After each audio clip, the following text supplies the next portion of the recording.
प्रश्न है, जब प्रश्न को 2 बार होने की जरूरत क्या नहीं हो। मैं कह रहा हूँ कि वे जो कुछ कर रहे हैं भगवान का नाम लेकर अच्छा कर रहे हैं, मुझे इसमें कोई उनके प्रति कोई मनोमालिन्य नहीं है।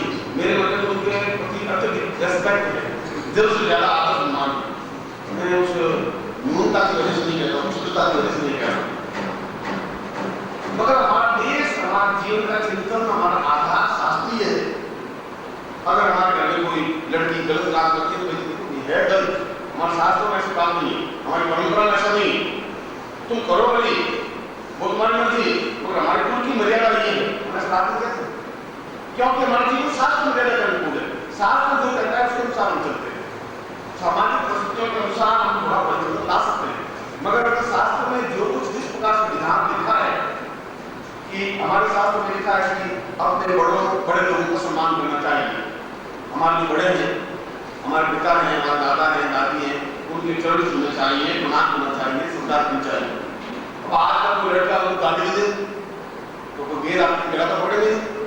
मगर हम कहेंगे तो तुम गाली दे सकते हो, मगर ये शास्त्र मर्यादा के खिलाफ उचित नहीं। तुम करो तुम्हारी मर्जी, तुम आधुनिक पीढ़ी में कुछ भी कर सकते हो।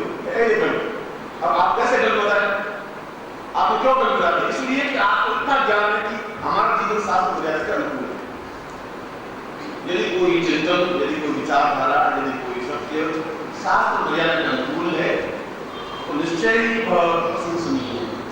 मगर यदि केवल बरसात में उगे घास की तरह कोई चीज उग जाती है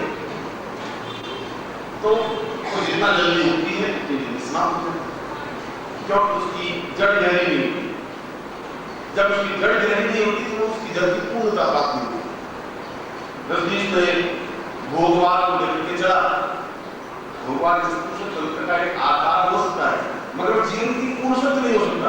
पर जितनी स्पीड में बढ़े नीचे तो 10 साल 15 साल हुआ तो भीतर को हम चमका करके और पॉलिश करके और सजा करते हैं तो कुछ समय तक और भीतर सोना कर सकता है। 100 साल तक सोना बनाएंगे।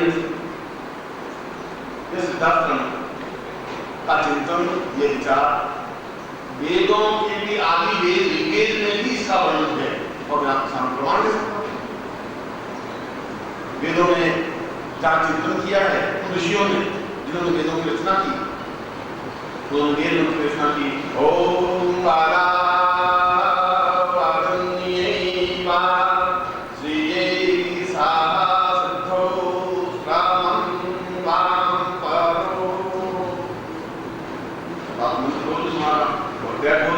आप 1000 लोगों को शामिल। उसमें कहा कि जीवन का सत्य प्राप्त करना है और जीवन को पूर्णता देनी है तो वह केवल एक ही आधार है जिसको सिद्धाश्रम कहा गया है। मैं कह रहा हूं सिद्धाश्रम और वेद कह रहे हैं, और यदि आप वेद ही गलत है, वेद है ही नहीं तो आपको समझा नहीं सकते। वेद में, पुराण में, शास्त्रों में, उपनिषदों में, ब्राह्मण ग्रंथों में इसका चिंतन और विवरण और वर्णन है और विस्तार है, क्योंकि वह पूर्ण आधार है। फिर कभी कोई समय आएगा तो मैं आपको सिद्धाश्रम के बारे में विस्तार से समझाऊंगा। मगर ये हमारा जीवन का दुर्भाग्य रहा है कि हम भारतीय लोगों की एक विशेषता नहीं कि जब तक व्यक्ति जिंदा रहता है तब तक हम उसको गालियां देते हैं, पत्थर मारते हैं, आलोचना करते हैं। मगर जो ही मरता है उसका स्टेचू बना देते हैं, उसको ठेठ पान के ऊपर रख देते हैं और फिर रोज उसको मालाएं पहनाते हैं, घर में तस्वीरें सजाते हैं। ये हमारी आदत नहीं। तो पहली बात ये 1000 वर्षों से हमारे इतिहास नहीं रहा। भगवान राम ने कुछ कार्य किया तो उसको घर से बाहर निकाल दिया, जंगल में भटका दिया, उनकी पत्नी का हरण करवा दिया। 13 साल उसकी जवानी पूरी उस जंगलों में भटकते भटकते बिता और मर गए। भगवान राम मरेगा उसको नाम आज हम कहते हैं।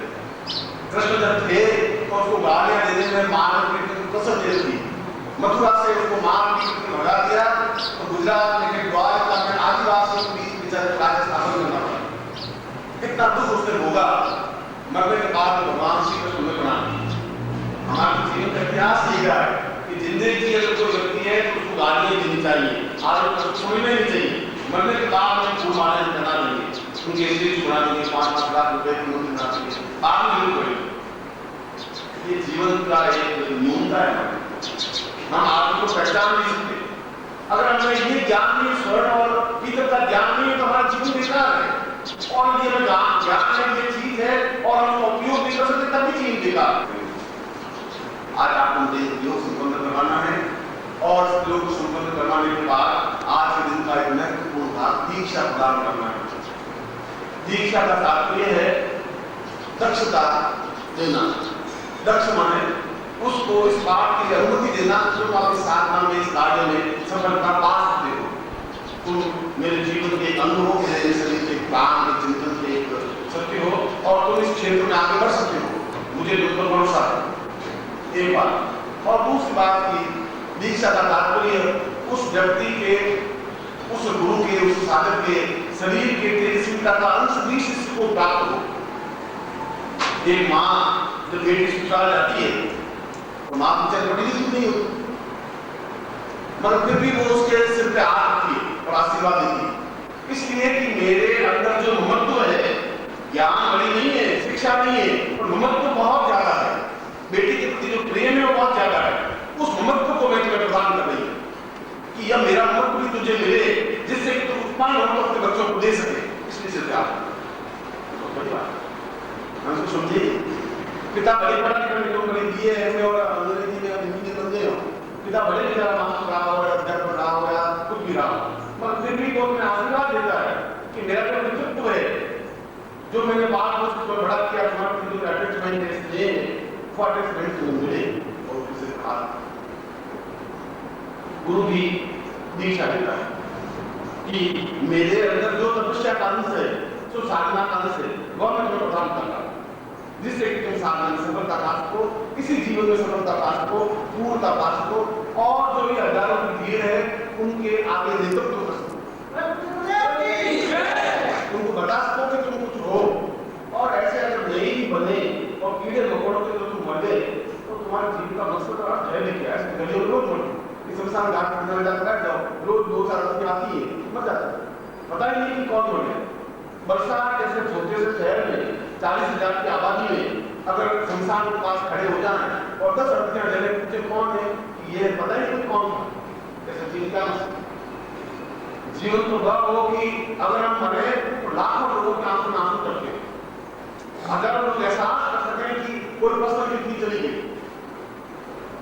ऐसा व्यक्तित्व बन सकता है यदि आपने नेतृत्व करने की क्षमता, कुछ करने की क्षमता, वह कुछ करने के लिए आप में बैठे। इसके माध्यम से आप हजारों लोगों का कल्याण कर सकते हैं, क्योंकि इससे पहले हमारे पूर्वजों ने किया है।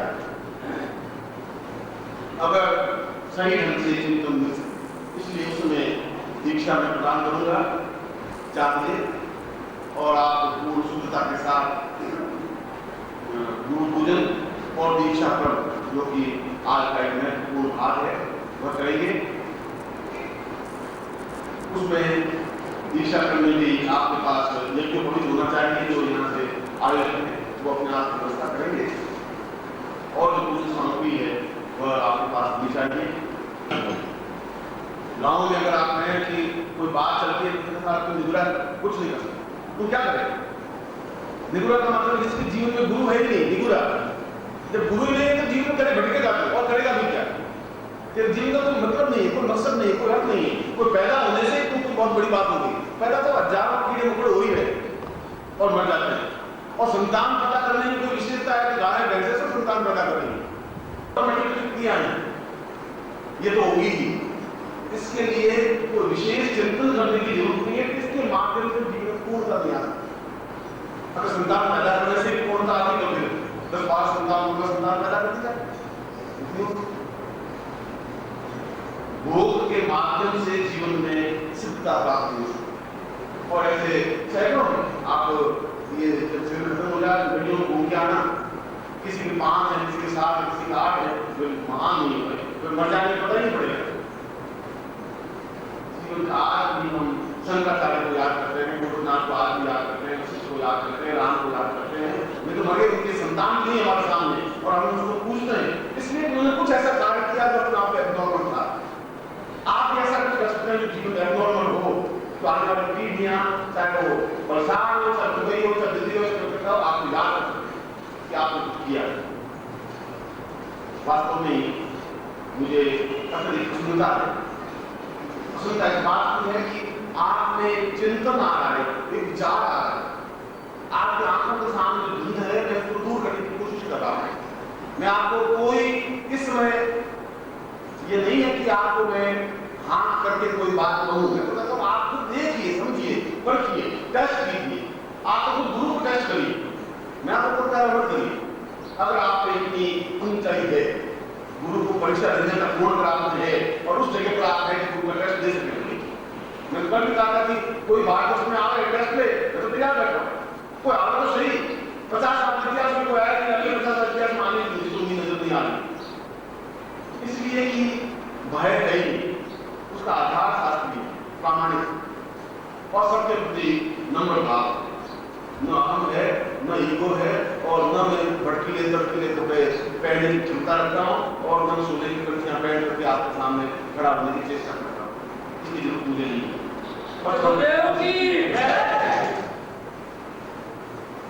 कभी आपको जो आपकी इच्छा है, जो आपको आनंद आएगा, एहसास होगा, इसलिए उसमें हम दीक्षा प्राप्त करेंगे। अभी मैं इस प्रयोग को संपूर्ण करवा रहा हूँ। इस प्रयोग में भी मैंने आत्मचिंतन प्राप्ति से संबंधित प्रयोग था, और जहाँ आत्मचिंतन प्राप्ति का तात्पर्य है दृढ़ मुक्ति में शामिल हुई। आत्मचिंतन प्राप्ति होगी, दृढ़ मुक्ति होगी, जब पूर्णता होगी, जीवन में न्यूनताएं दूर होगी, जीवन की जो आवश्यकताएं हैं वो मिलेंगी।